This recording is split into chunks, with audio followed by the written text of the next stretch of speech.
masunog yung uban, ma-burn out ang uban. Hindi na ako inganlan. Diretso na lang ko diri sa atong una, for Lieutenant Colonel Alfredo Ortiz Jr. Salamat kayo. Salamat kayo sa inyo. Of course, isa ka sa dako o naiambag sa atong Police Provincial Office atong mga time nga mirag diminos ang atong mga nadakpan may tungod sa illegal firearms or loose firearms.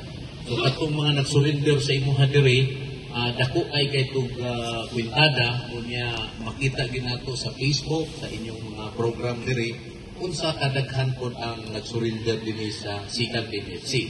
It's a sign nga daghang nagtiwala sa Sikan PNFC labi na sa atong mga kalaban sa site sa mga communist terrorist group. So dinhi nila nakita na sikli sila o sigurado gyud alalayan sila diri sa Sikan PNFC. O kana pinaagi sa performance sa inyong outgoing Force Commander Lieutenant Colonel Alfredo Ortiz Jr. Daghan kayo salamat kayo. Di pa na ko kalimtan nga ikaw mismo first time ako nakita nga nadunggan or nakita nga usa ka Force Commander siya pa gyud ang nakadakop sa firearms. Siya sa checkpoint, siya nakadakop.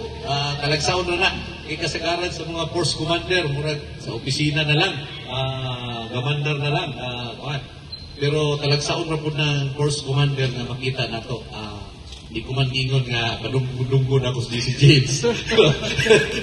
Pero sabi, sigurado gina si James, delikado ni. Pero Bok, thank you pala Bok sa sigurado ko nga medyo challenging yung kayo si GC James nining so umaabot pasunod nga mga adlaw sa iyang pagdumala nining Sikan PNFC.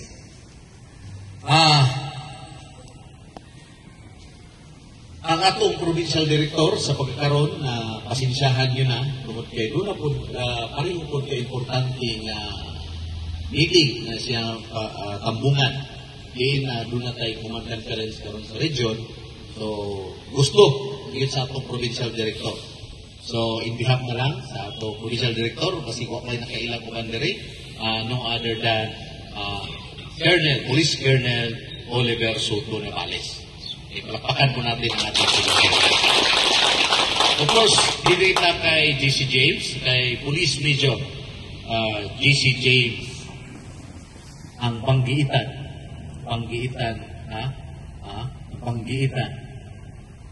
tagiyan ni siya o kanang kalsada, parente ni. O panggiitan ni, may katakabaloan ni, o siya may tagiyan ni mga kalsada diri. Sigurado ko mga siminto gining tibuok ang ko Okay, Lieutenant Colonel GC James Montes Claros Las 12. Sa tagiya gini. Bok, daghan gyud kay salamat sa imong performance bilang chief ng PCR sa Bukidnon Police Provincial Office. Katulang paghimo nimo sa sitaw ato documentary, dako kayong factor to na niabot siya sa krami. Kung wa pa mo kabalo, atong gihimo niya sa Luyungan High School, niabot na sa krami. O usa na siya karon sa finals na para sa Region 10, siya na ngayon ang natin, sa Region 10. So Police Regional Office 10, siya na ang atong entry para panglaban sa uban ng mga regional headquarters yung gihimo niyang dokumentaryo regarding sa Luyungan. Unsa ka importante ang atong dokumentaryo nga gihimo sa inyong karon ang inyong Force Commander. Usa kadto ka dokumentaryo para ipakita nato na ang gobyerno lunay ihatag diay mutabang day ang gobyerno para ining mga kabatan-unan dili ma-recruit na usab aning mga igli. Kay kasagaran yun ang ilang